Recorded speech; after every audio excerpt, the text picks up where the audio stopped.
It's May 5, 1993, in West Memphis, Arkansas, a small town of about 25,000 people, where the Mississippi River's influence lingers in the humid air.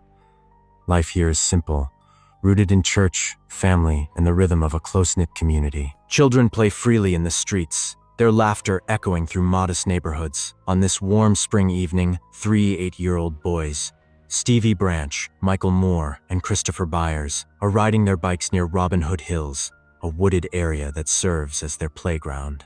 They're inseparable friends, full of energy, chasing adventure as the sun dips below the horizon. Their parents expect them home soon, but as night falls, the boys don't return. Worry turns to panic. Neighbors join the search, flashlights cutting through the darkness. By the next morning, a grim discovery will shatter this town forever.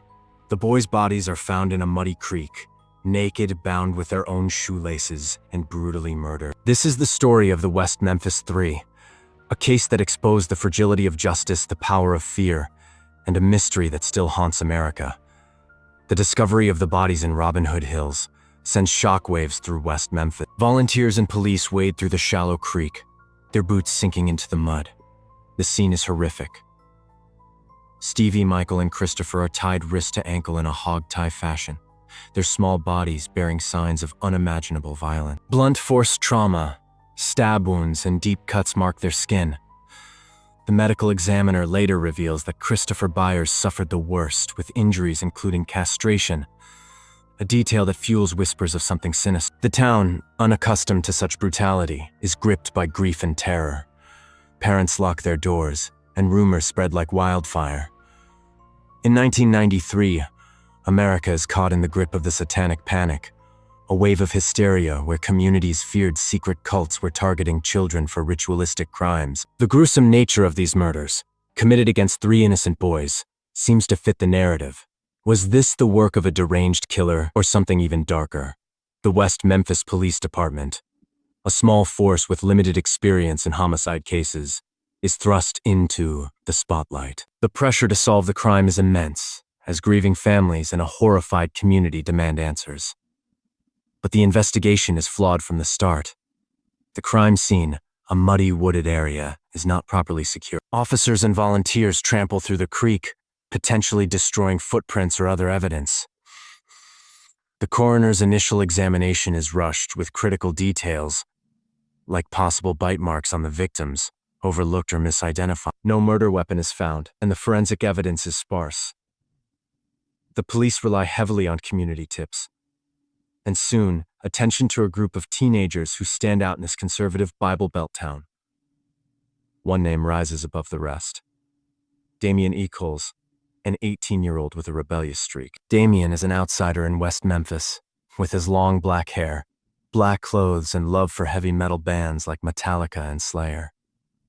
He's dabbled in Wicca, a pagan spirituality that's misunderstood in this deeply religious community. To many, he's the embodiment of the satanic threat they've been warned about.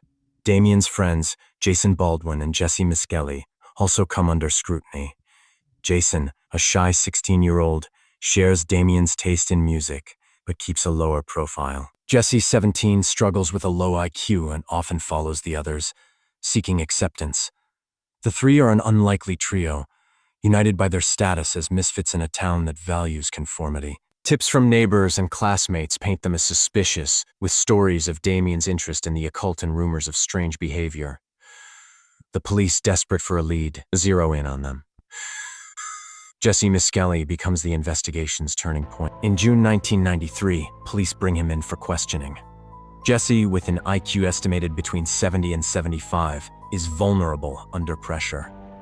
The interrogation lasts 12 hours, but only a fraction is recorded. Detectives use aggressive tactics, feeding Jessie details about the crime and suggesting he could avoid harsh punishment by cooperating.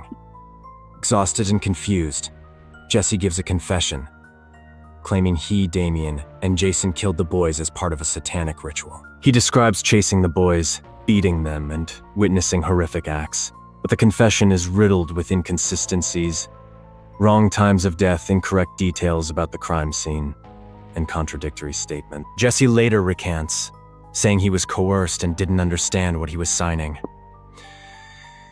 Despite this, the police and prosecutors seized the confession as their key evidence. On June 3, 1993, Damien Echols, Jason Baldwin, and Jessie Misskelley, now known as the West Memphis Three, are arrested and charged with capital murder.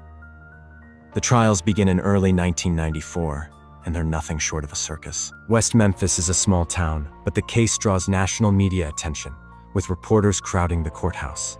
Jessie is tried separately because of his confession, while Damien and Jason face a joint trial. The prosecution's case is built on fear and speculation, capitalizing on the Satanic Panic. They portrayed Damien as a charismatic, dangerous ringleader who lured his friends into a ritualistic murder. Witnesses testify about Damien's odd behavior, reading books on witchcraft, writing dark poetry, occulting occult figures like Aleister Crowley. One witness, a teenager named Vicky Hutchison, claims Damien confessed to her at a Wiccan meeting, though her story later unravels as unreliable. The prosecution even brings in a so-called occult expert, Dale Griffiths, who testifies that the murders bear hallmarks of a satanic ritual: triple murders, castration, and a wooded setting. Griffiths' credentials are shaky, and his claims are later debunked as pseudoscience, but they resonate with a jury steeped in fear. The physical evidence is almost non-existent.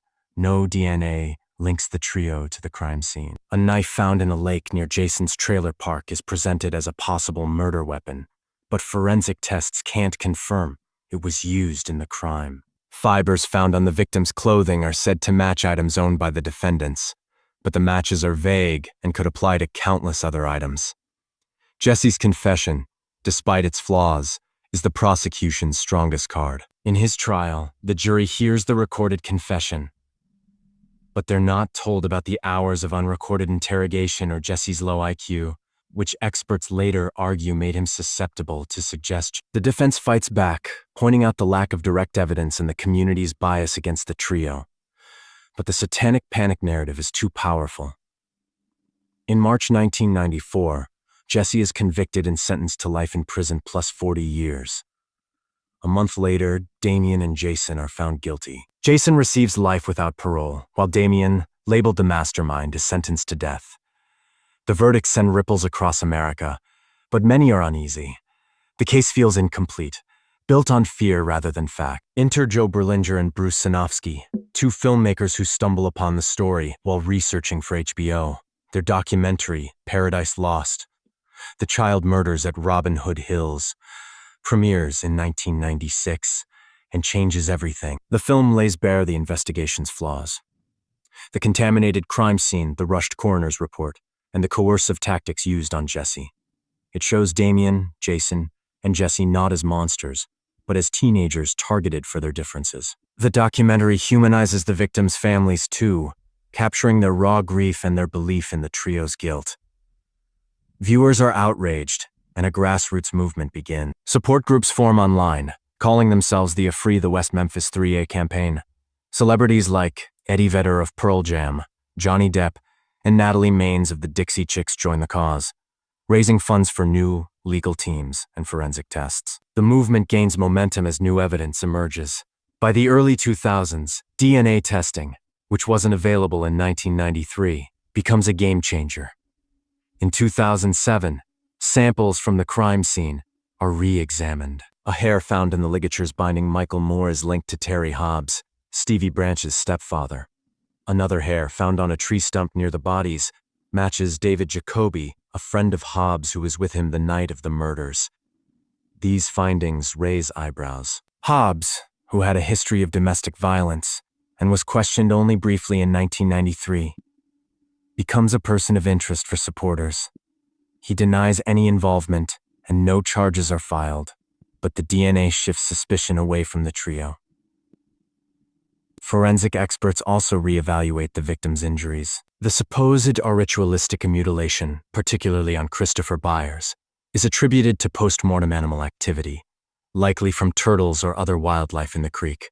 Bite mark analysis, ignored in the original investigation, shows no match to the dental records of Damien, Jason, or Jessie.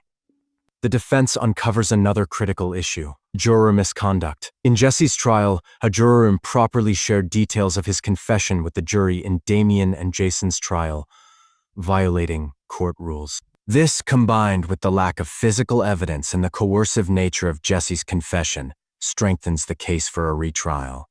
But the Arkansas justice system is slow and resistant. Damien, on death row, faces constant appeals to delay his execution. He spends his days in solitary confinement, writing journals that later become a book, Life After Death. Jason and Jessie, in separate prisons, endure years of monotony, their youth slipping away. The Free the West Memphis Three movement grows, with rallies, websites, and benefit concerts keeping the case in the public eye. A second Paradise Lost documentary in 2000 and a third in 2011 further exposed the case's flaws, drawing comparisons to historical witch hunts. The legal battle stretches into the 2010s. In 2010, the Arkansas Supreme Court grants an evidentiary hearing to consider new evidence. A major victory for the defense. Prosecutors, facing the possibility of a retrial and mounting public pressure, offer a rare deal, an Alford plea. Under this plea, the West Memphis Three can maintain their innocence while acknowledging that the prosecution has enough evidence to convict them. In exchange, they'll be released with time served. On August 19, 2011, after 18 years in prison, Damien, Jason, and Jessie accept the plea. They walk out of the courthouse as free men, but the victory is hollow. Their convictions still stand, and the state considers the case closed. The real killers remains at large. The aftermath is complex. Supporters continue to push for full exoneration, believing the Alford plea was a compromise to avoid a costly retrial. Terry Hobbs remains a focal point for many. In 2009, he filed carefully reconstructed input, a defamation lawsuit against Natalie Maines for publicly suggesting his involvement. But the case was dismissed. Other potential suspects, like a mysterious man seen near Robin Hood Hills covered in mud the night of the murders, are investigated by amateur sleuths, but lead nowhere. The original investigation's failures, lost evidence, untrained officers, and the influence of the Satanic Panic have left too many gaps. The West Memphis Police Department maintains that the case is closed, with no active leads. Yet private investigators hired by the defense continue to dig, hoping advanced DNA technology will one day identify the true perpetrator. The cultural impact of the West Memphis Three case is profound. Exposed the dangers of mass hysteria, showing how fear of the other can derail justice. The Satanic Panic, which peaked in the 1980s and early 1990s, led to countless wrongful accusations across America, from daycare workers to teenagers like Damien. The case also highlighted flaws in the justice system, coerced confessions, inadequate forensic training, and the influence of media on juries. Paradise Lost documentaries, along with another film, West of Memphis, produced by Peter Jackson in 2012, showed the power of media to not only sensationalize but also correct injustices. Case-inspired books, podcasts, and even a fictionalized TV series, cementing its place in true crime history.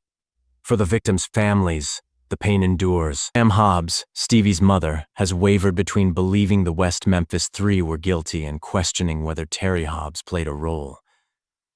Mark Byers, Christopher's adoptive father, was initially a suspect due to his erratic behavior, but later became a vocal supporter of the trio's innocence. Moore family has remained largely silent, grappling with their loss privately.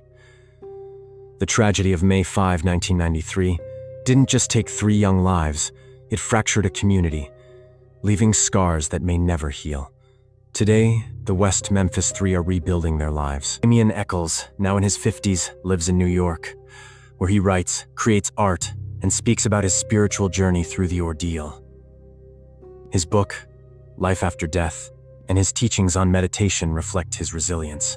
Baldwin, ever the quiet one, works in construction and co-founded the nonprofit Proclaim Justice to help others wrongfully convicted. Jessie Misskelley lives in Arkansas, avoiding publicity but occasionally speaking out about the case. They remain bound by their shared trauma, yet they've channeled it into advocacy, inspiring others to question convictions based on flimsy evidence.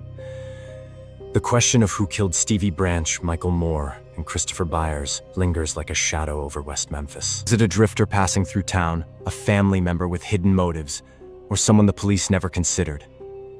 The creek in Robin Hood Hills has long since dried up, but the truth remains buried in its muddy depths. West Memphis Three case is a stark reminder that justice is not always served, that fear can blind us, and that the fight for truth can take decades.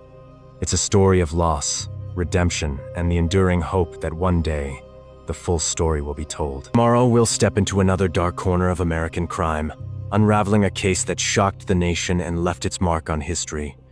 Join us as we continue to seek answers in the stories that define our search for justice.